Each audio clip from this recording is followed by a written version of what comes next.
नमस्कार, आप देख रहे हैं कैपिटल टीवी बिहार। मैं हूं आपके साथ सृष्टि शाह। दिल्ली का जंतर मंतर, जहां कभी कुछ 100 लोगों की आवाज गूंजती थी, आज वही जगह पूरे देश की राजनीति का सबसे बड़ा रण क्षेत्र बन चुकी है। एक तरफ हजारों छात्र, सामाजिक कार्यकर्ता और अलग अलग संगठनों के लोग डटे हुए हैं, तो दूसरी तरफ सरकार पर दबाव लगातार बढ़ता जा रहा है। खबर है कि सरकार की ओर से बातचीत का प्रस्ताव भी भेजा गया, लेकिन आंदोलन का नेतृत्व कर रहे लोगों ने इसे ठुकरा दिया। अब सवाल ये है कि आखिर बातचीत क्यों नहीं हो पाई? क्या आंदोलन अपनी सबसे निर्णायक लड़ाई की ओर बढ़ चुका है? इसी बीच संसद का मॉनसून सत्र भी शुरू हो चुका है और विपक्ष ने इस मुद्दे को लेकर सरकार को घेरने की पूरी तैयारी कर ली है। उधर जंतर मंतर के आसपास सुरक्षा व्यवस्था और ज्यादा कड़ी कर दी गई है। कनॉट प्लेस समेत कई इलाकों में ट्रैफिक और आवाजाही पर असर देखने को मिल रहा है।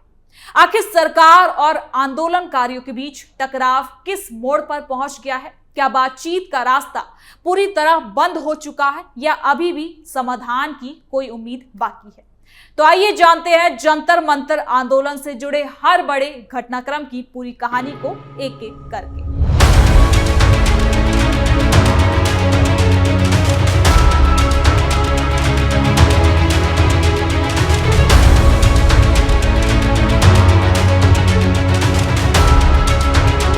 दिल्ली के जंतर मंतर पर कॉकरोच जनता पार्टी यानी कि सीजेपी का प्रदर्शन लगातार जारी है। नीट यूजी 2026 पेपर लीक मामले को लेकर शुरू हुआ ये आंदोलन अब शिक्षा व्यवस्था में बड़े सुधारों, परीक्षा पेपर लीक रोकने और केंद्रीय शिक्षा मंत्री धर्मेंद्र प्रधान के इस्तीफे की मांग पर केंद्रित हो गया है। अभिजीत दीपके के नेतृत्व में युवा प्रदर्शनकारी जंतर मंतर पर डटे हुए हैं। प्रदर्शन के दौरान हिंसा की घटनाएं भी हुई, जिसमें पुलिसकर्मी घायल हुए। कनॉट प्लेस जैसे चालू इलाके में दुकानें और दफ्तर बंद करने के आदेश जारी किए गए हैं। आपको बता दें कि सरकार की ओर से बातचीत का प्रस्ताव कई बार भेजा गया, लेकिन सीजेपी नेतृत्व ने उसे खारिज कर दिया। केंद्रीय मंत्री जितेंद्र सिंह का कहना है कि सरकार 4 बार औपचारिक प्रस्ताव भेज चुकी है। वो किसी भी समय, किसी भी जगह चर्चा के लिए तैयार है। जेपी नड्डा ने भी विपक्ष से संसद में चर्चा का आग्रह किया है। इसके बावजूद प्रदर्शनकारी अपनी मांगों पर अड़े हुए हैं। तो वहीं लद्दाख के कार्यकर्ता सोनम वांगचुक 25 दिनों से अनशन पर है और उन्होंने नरम रुख दिखाते हुए मुकदमे वापस लेने पर आंदोलन स्थगित करने की अपील करने की बात भी कही है। अब इसके साथ ही आंदोलन में और क्या कुछ चल रहा है, आइए जानते हैं इस रिपोर्ट में। प्रदर्शन की शुरुआत और मांगे। सीजेपी का आंदोलन नीट पेपर लीक के बाद तेज हुआ है। अभिजीत दीपके और उनके साथी छात्रों की समस्याओं को लेकर सड़क पर उतरे। मुख्य मांगे हैं शिक्षा मंत्री का इस्तीफा, पेपर लीक पीड़ित छात्रों के परिवारों को 1 करोड़ रुपए का मुआवजा, परीक्षा प्रणाली में सुधार और फास्ट ट्रैक कोर्ट से दोषियों को सजा। प्रदर्शनकारियों ने छात्रों की आत्महत्याओं का जिक्र करते हुए सरकार पर लापरवाही का आरोप लगाया।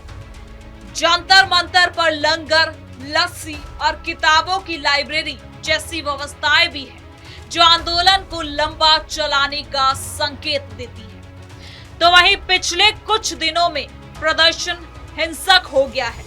दिल्ली पुलिस के मुताबिक कुछ उपद्रवियों ने कनॉट प्लेस के टॉलस्टॉय मार्ग पर पत्थर और बोतलें फेंकी। इनमें एसीपी विवेक भगत समेत 5 पुलिसकर्मी घायल हुए। आंसू गैस और लाठीचार्ज की खबरें सामने आई, तस्वीरें सामने आई। इलाके में इंटरनेट सेवाएं भी प्रभावित हो गई। एनडीएमसी ने कनॉट प्लेस में शाम 6:30 बजे तक सभी दुकानें, दफ्तर और रेस्तरां बंद करने का नोटिस जारी किया। व्यापारियों से सहयोग की अपील की गई है ताकि संपत्तियों को नुकसान ना हो सके। सरकार की प्रतिक्रिया और बातचीत का प्रयास। केंद्र सरकार ने पेपर लीक पर कार्रवाई का दावा किया है। दोबारा परीक्षा कराई गई, परिणाम घोषित किए गए और गिरफ्तारियां हुई। प्रधानमंत्री नरेंद्र मोदी ने फास्ट ट्रैक कोर्ट बनाने की भी घोषणा कर दी है। आज सुबह ही उन्होंने ट्वीट कर ये बड़ा ऐलान किया है। वित्त मंत्री निर्मला सीतारमण ने कहा कि सरकार समय समय पर कदम उठा रही है। जेपी नड्डा ने विपक्षी राज्य में भी पेपर लीक के उदाहरण गिनाए और सिलेक्टिव दृष्टिकोण पर सवाल खड़ा किया। जितेंद्र सिंह ने साफ रूप से कहा कि बातचीत का रास्ता खुला हुआ है, सरकार प्रतिष्ठा का मुद्दा नहीं बना रही। चर्चा जेपी नड्डा के कार्यालय या आवास पर भी हो सकती है। सीजेपी की ओर से तटस्थ जगह पर बातचीत की तैयारी की खबर सामने आई, लेकिन मुख्य मांगे पूरी ना होने तक आंदोलन जारी रखने का फैसला भी लिया गया है। सोनम वांगचुक के बयान से कुछ नरमी भी दिखाई दी, लेकिन प्रदर्शनकारी युवाओं पर मुकदमे वापस लिए बिना आगे बढ़ने को तैयार नहीं है। विपक्ष की भूमिका क्या है? संसद के मॉनसून सत्र में विपक्ष ने इस मुद्दे को उठाया। राहुल गांधी, अखिलेश यादव समेत कई नेताओं ने सरकार पर हमला बोला। विपक्षी सांसद सोनम वांगचुक से मिलने गए, लेकिन पुलिस ने रोक दिया। उनकी पत्नी गीतांजलि आंगमो को पत्र सौंपा गया। दिल्ली हाई कोर्ट ने 20 जुलाई की घटना पर PIL पर केंद्र और पुलिस को नोटिस जारी किया। सीसीटीवी फुटेज सुरक्षित रखने के आदेश भी दिए गए हैं। अब प्रदर्शन का प्रभाव और विस्तार जानते हैं। आपको बता दें कि सीजेपी का आंदोलन ऑनलाइन से सड़क तक पहुंच गया। युवा कॉकरोच मास्क लगाकर पोस्टर लेकर पहुंचे हैं। अलग अलग राज्यों से छात्र आए हैं। किसान यूनिट और वाम छात्र संगठनों का भी समर्थन मिला। जंतर मंतर पर रात भर धरना चला। प्रदर्शन का प्रभाव और विस्तार जानते हैं। आपको बता दें कि सीजेपी का आंदोलन ऑनलाइन से सड़क तक पहुंच गया।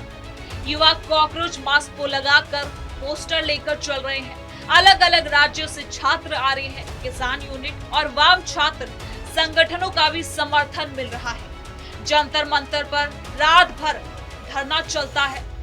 लंगर व्यवस्था से प्रदर्शनकारियों का मनोबल भी बना रहता है। अभिजीत दीपके ने यह भी कहा कि न्यूनतम मांग शिक्षा मंत्री का इस्तीफा है। आपको बता दें कि कनॉट प्लेस बंदी से दिल्ली के व्यवसायिक जीवन पर असर पड़ा है। सुरक्षा बलों की भारी तैनाती हो गई है। संसद की सुरक्षा बढ़ा दी गई है। प्रदर्शनकारियों ने शिक्षा व्यवस्था की जड़ों में सुधार की मांग की। कंप्यूटर आधारित परीक्षाओं में सुरक्षा, तकनीकी इस्तेमाल और जवाबदेही मांगी। अब इसकी पृष्ठभूमि को भी जानते हैं। आपको बता दें कि नीट यूजी 2026 में पेपर लीक की घटना ने पूरे देश को हिला दिया। छात्रों में आक्रोश बढ़ा।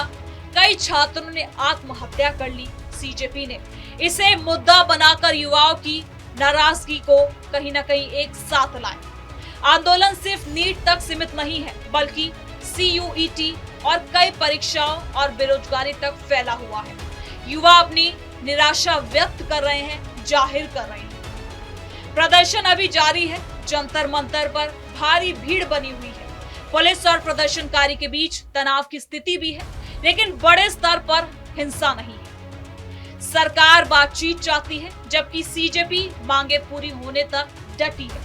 सोनम वांगचुक का स्वास्थ्य कहीं न कहीं सवालों के घेरे में है। आपको बता दें कि दिल्ली हाई कोर्ट की सुनवाई और संसद में चर्चा से आगे का रास्ता निकल सकता है। ये सिर्फ छात्रों का आंदोलन नहीं, बल्कि शिक्षा नीति पर व्यापक बहस है। प्रदर्शनकारियों ने मैनिफेस्टो जारी किया। लीक होने पर मुआवजा, दोबारा परीक्षा और सुरक्षा के उपाय मांगे हैं। कई युवा पहली बार सड़क पर उतरे। अभिभावक भी शामिल हैं। उनके पेरेंट्स सामने आ रहे हैं। आंदोलन का विस्तार कई राज्यों तक पहुंच चुका है, लेकिन दिल्ली केंद्र बना हुआ है।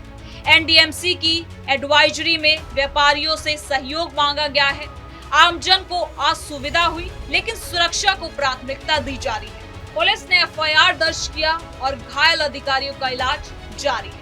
अब आपको बता दें कि अगर बातचीत हुई तो कुछ मांगे पूरी हो सकती है। फास्ट ट्रैक कोर्ट, परीक्षा सुधार और मुआवजे पर चर्चा हो सकती है, लेकिन इस्तीफे की मांग पर अड़चन बनी हुई है। सोनम वांगचुक की अपील खास हो सकती है। विपक्ष संसद में दबाव बनाए हुए है। अब यह आंदोलन युवा भारत की आवाज बन गया है। शिक्षा में पारदर्शिता और जवाबदेही की मांग देशव्यापी हो गई है। जंतर मंतर पर धरना जारी रहने से हर स्थिति पर नजर भी बनी हुई है। सरकार और प्रदर्शनकारियों दोनों को छात्रों के हित में समाधान निकालना होगा। तो फिलहाल के लिए इस खबर में इतना ही। देखते रहिए कैपिटल टीवी बिहार।